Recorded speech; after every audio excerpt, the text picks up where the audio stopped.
Hey, Jim Bergman with MeasureQuick. I was reading a post this weekend. Let me just skip over here too on Advanced MeasureQuick Users Group. It was Michael Kennemeyer asking, am I doing something wrong? So just expand this out here. Slightly high subcooling, very high superheat, and MeasureQuick didn't even mention a TXV issue, but mentioned an undercharge.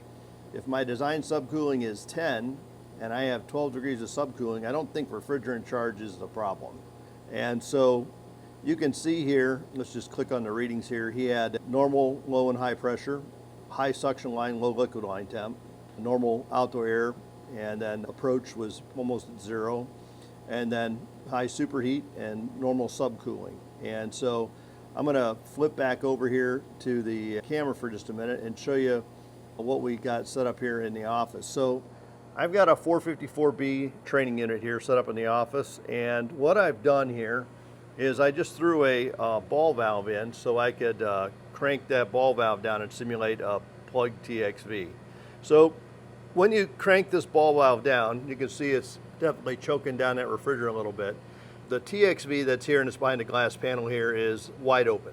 So basically this ball valve now has become the metering device. And so what I'm doing is, if you take a look at my readings here in MeasureQuick, they're very similar to what Michael's were, with the exception of one that I want you to note. So you see that the low pressure is normal and the high pressure is low. If you look at Michael's, you can see here his high and low pressure were both normal, and then suction line was high and liquid line was low, superheat's high, subcooling's normal.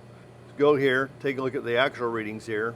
Very similar, except I couldn't quite get my approach down as far as he did down to the liquid line temperature. It might bounce out of range here. Now it's low right now, right on the threshold, but very similar readings where we have things in range and out of range. Now if I click View Diagnostics, you'll see that my suction line temperature is too high and my system may be undercharged with refrigerant, and my TXV bulb may have lost its charge or it's plugged, right? That's what we're simulating with that closed ball valve.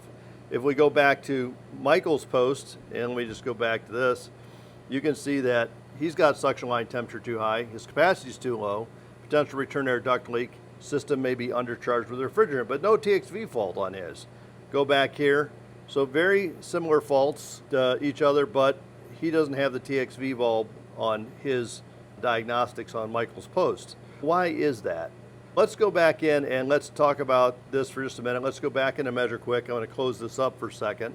And there's a couple of things going on right here. Number one is I have normal subcooling, but let's look at what's going on here with this ball valve for just a minute.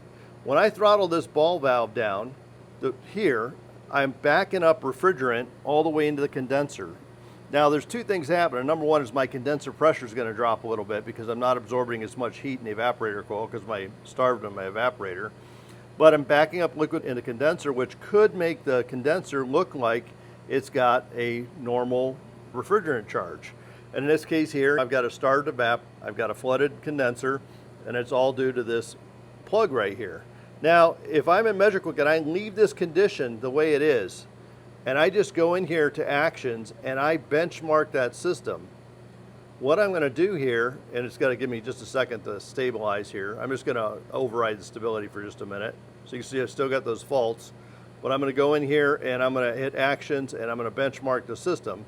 So now you can see that my liquid pressure and my head pressure are normal, because what I've effectively done is say, hey, this is normal operation. In other words, I could have a 150-foot line set, and that long line set is causing that high superheat as it's heading back to the evaporator coil, right? Now, I may want to make some adjustments on the system so I don't have that same problem, but what I've effectively done is I've changed my diagnostics, and now in this case I'm just showing that we have an undercharge of refrigerant.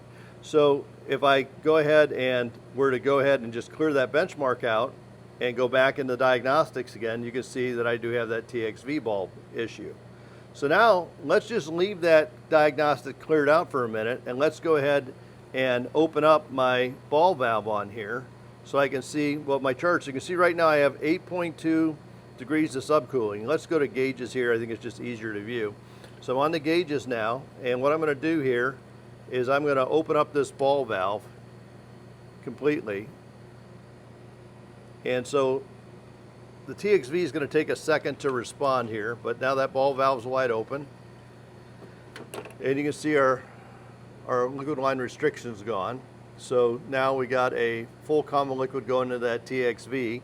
And let's look and see what's going on with MeasureQuick now. So you can see right away that our superheat's coming into range, but notice our subcooling's dropping. Now it may balance out here again because head pressure's coming up and things are changing. It's all dynamic. Now our superheat tanked to 0 because we're flooded the evaporator coil. So we got to give the TXV a second to respond here.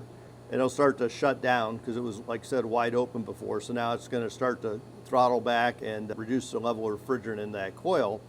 But refrigerant is migrating from one side of the system to the other. So what happens here, and again, we got to wait for the system to stabilize before we can really make an assessment of it. But what's happening here is that we didn't add or remove any refrigerant on the system.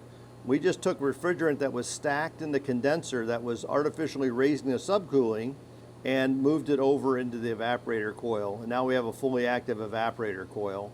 So that superheat's coming up to normal. We're around 12 degrees. But you can see our subcooling has dropped down a degree or two. And this can happen really easily on a system because, again, that refrigerant can move from side to side. It can move from one coil to the other. And that's what it did in this case. So as you're working on these systems, it's like these kind of questions are very helpful for us because now I understand most likely all Michael did was follow a workflow or process and he benchmarked his system. And then once he benchmarked it, it cleared a diagnostic out. So now what we'll do in the software is we'll add in an icon up in the home screen so I know if the system's been benchmarked. But you can see that sometimes when you're in or out of a threshold, it's going to cause that system to indicate a fault. And if you say that's normal by benchmarking the system, you're going to clear that fault out. Just an important concept to get, but benchmarking is like saying that, yeah, I got the system running perfectly and this is the way it's going to run, and now you're locking in that operation. So just think about that as you're going through the process. And again, thanks a lot, Michael, for pointing this out. It was a very helpful video, and hopefully everybody got a little bit out of this because I did too.